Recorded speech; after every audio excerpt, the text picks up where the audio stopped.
Thank you, Portland. Thank you. Okay.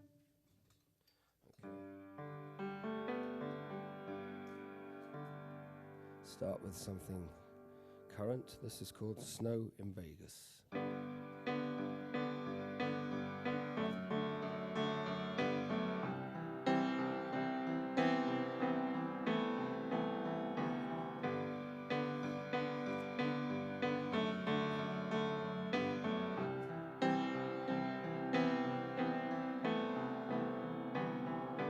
Lying here with you on top of me,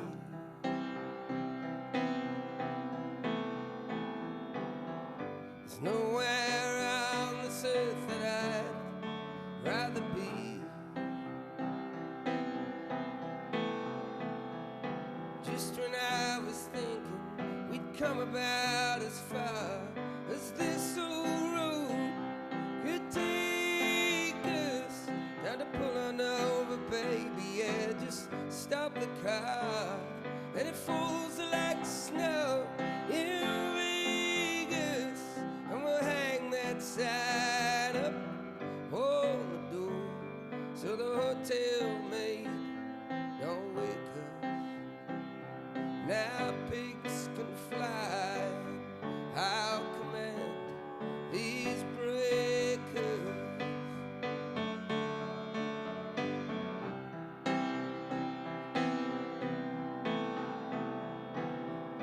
Oh, now, baby, where I've been so long,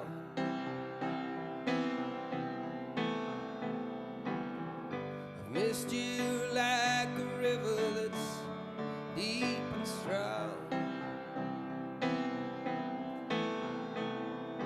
Just when I was thinking we'd come about as far as this old road could take us, time to pull on over, baby, yeah, just stop the car, and it falls like snow in Vegas, and we'll leave that sign up on the door, so the hotel maid don't wake up. Now pigs can fly, I'll command these breakers.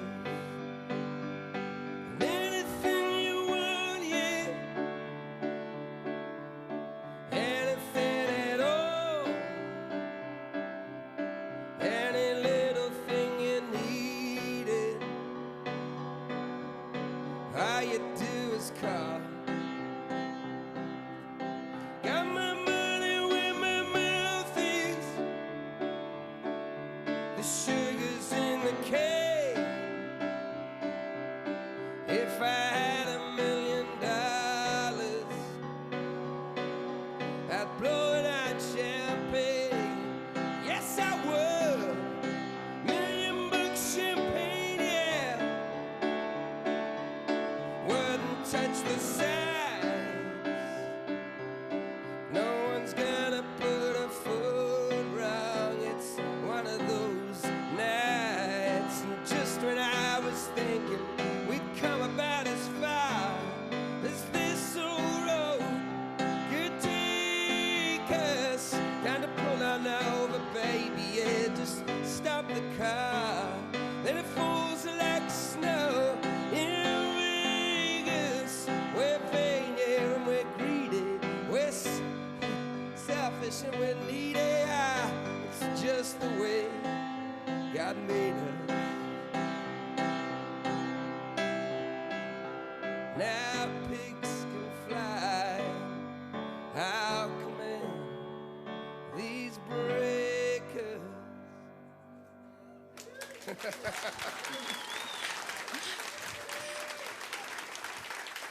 David Gray.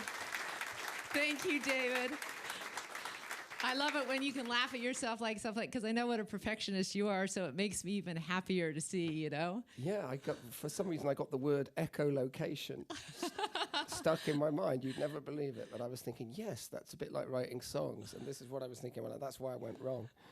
And then I thought, actually, it really is. The second time I went wrong, I thought, no, that's true. It is like echolocation. Anyway, you know. Can you imagine Back to mental illness. being an artist, performing live, having that many great thoughts going through your head at once? That's the mind of David Gray. Welcome back to Portland, by the way. Thank you. So David's tonight at Edgefield sold out again with Amos Lee, and I often think about, for an artist that's been performing in the UK, here in the United States for almost 13 years, how does it feel to still be able to sell out these venues just like that?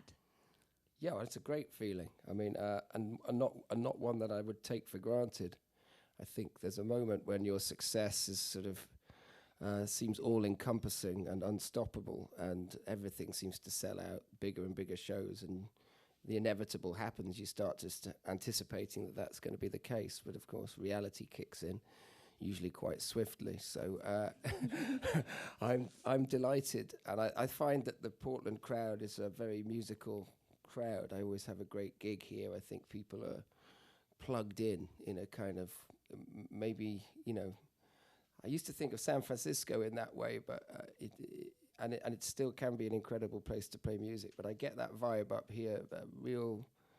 They don't mind if you go out there, and they're sort of ready for a bit more of a twisty-turny ride. Which is, as a performer, that's what I'm interested in. I just people who just want me to do that. I just like, you know, I'm basically asleep, although I'm trying not to look it. I think for a lot of people that didn't know your career before White Ladders, they didn't understand that period in which you really scraped for your art. And I heard you describe it the other day as saying it was kind of like you were at the very back of the bus in that scene in Spinal Tap. You know, if you know the scene that I'm talking about, where it gets really, really rank, that was what your life was before White Ladders. Well, it's a challenge, you know, but it's a rich and wonderful ride, even when no one seems to give a toss about what you're doing. So, I mean, just coming to different countries and playing your music and seeing it all and meeting all the crazy people. I mean, I guess it stands you in some kind of stead for the madness that's hopefully to follow. So it was difficult. I think when you're putting it all out there and no one seems to be wanting to take it off you, it's not the most comfortable situation to be in. I heard you buy your own light bulbs. Is that true? Do you go out to the store, to Costco? Do you do the kind of domestic thing? I mean, because when I had that image of David Gray buying his own light bulbs, I was like, is this a Freudian joke? I mean, how many David Grays does it take to change a light bulb? Fucking one, you know. Yeah, I buy my own light bulbs. I'll tell you. I'll tell you the reason why. I also get my own muesli, you know, coffee. I do the whole thing. Because I heard the story about you buying a package of light bulbs and hearing Babylon. And as a person who is buying light bulbs... Where'd you get your stories from? I think you're on the dark web, aren't you? You're on the underweb. That's Russian propaganda. Just ignore it. And that instead of just enjoying Babylon, still as an artist, you're actually tearing it apart. You're thinking about how's it working, how is the mix. That's so interesting to me as an artist, that you still hear those songs and you try to piece them. Oh, yeah. Well, I think it's quite surprising when you hear your old music because, you know, funnily enough, I don't spend my time listening to it. So you have a certain idea of what it sounded like when you made it. And then when you hear the record again, it doesn't sound anything like what you think it might. And my voice has changed so much. Sometimes it takes me a long time to recognize that it's me. So, wow. Yeah, I'll just be sitting there, 2 choruses in, I'll go, Jesus Christ, this is my song. What is this shit? Can you after I've told the waitress, can you turn the music down, please? I'm trying to enjoy a quiet lunch here. And I realize it's mine, and I turn it up. So now you know why I heard the story, because you took so long to buy those damn light bulbs. That was it. Thank you for Mutineer. It seems like it's a big growth period for you with your music, and working with a new producer on it, you've discovered some stuff that sounds like you're going to have albums for a while for us. Yeah, it's opened up a world of possibilities, I think. So if I was feeling that my sort of creative ends were in some sort of cul-de-sac prior to making this record. It wasn't just the making of the record, the whole exploratory process of writing that came before the recording sessions with Andy, and before his involvement even. I'd begun to traverse across looking for new ways to make and hoping that something else would sort of come to light rather than just sort of sledgehammering down, oh, this is, middle-aged man making a kind of semi-miserable song kind of thing. I wanted something else to happen. So I was diversifying, and the fruits of my labor and the risk-taking have been wonderful, so some of the things that came out of it, like Goals and songs like this, have encouraged my, it's got me curious now just to how many different ways I can reverse the flow, which is what I like to say, which is a Ghostbusters terminology for, I thought we couldn't reverse the flow. You can, and you can melt the marshmallow man. That's basically my next objective. So I'm about to fully reverse the flow. So yeah, so different ways to make, and what in fact a song is. So without getting too off-piste here, but yes, it's opened up a world of possibilities. And that's where I'm going to be going next. So I can't really tell you much about it yet. Let's reverse the flow. More with David Gray.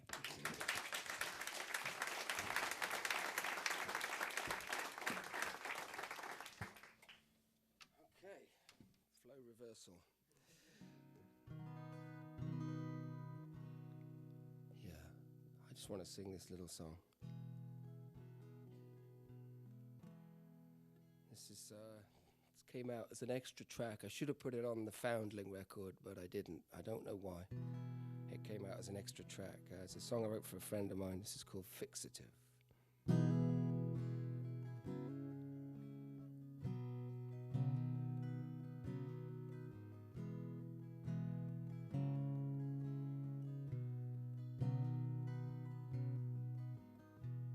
If there's a diamond in my mind, will it dwindle down to naught? Or will it always be defined? If I can fix it with my heart, so I'm returning to the place that I might look into your eyes. I look so hard that I can taste that winter sun that never sets.